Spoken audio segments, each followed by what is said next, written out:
Yo, what is going on everyone? Guiding Light here, and in this video I want to very quickly explain how it is you can get materials in Death Stranding 2.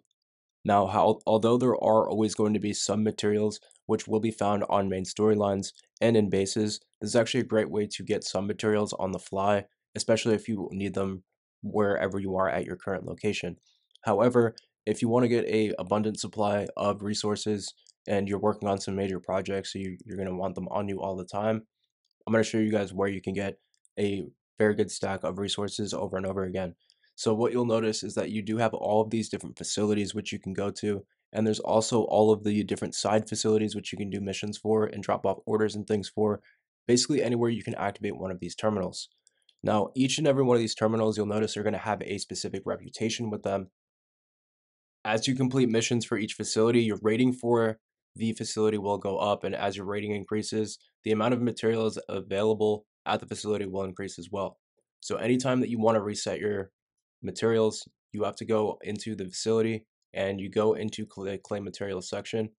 Now from here, you'll have access to all the materials in the game, and you can take different stack sizes. So you'll notice this stack has 320, some of the other stacks only have 30 or 40, and you can just load up on all of these materials. Now you can do this at each and every one of the terminals you unlock, and you'll probably want to go to the terminals you have a higher rating at, obviously at first, to get more and more of these materials. But before heading out on your missions, it's actually pretty good to go into the terminal once more after getting, your materials, any weapons and things you need for your run.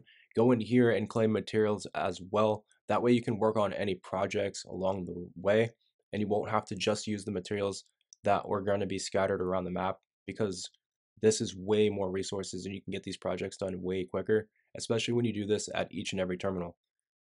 So once you have claimed the amount of materials you want, all you have to do is click on all of them and you can simply load them into your car, so long as you have one already spawned up here with the garage as well. So once you have this pickup rotover, you can go ahead and just load everything up into the truck, and then once you take this truck out on your main order or whatever you're working on, you'll have all of these materials with you and you can use them on whatever you want.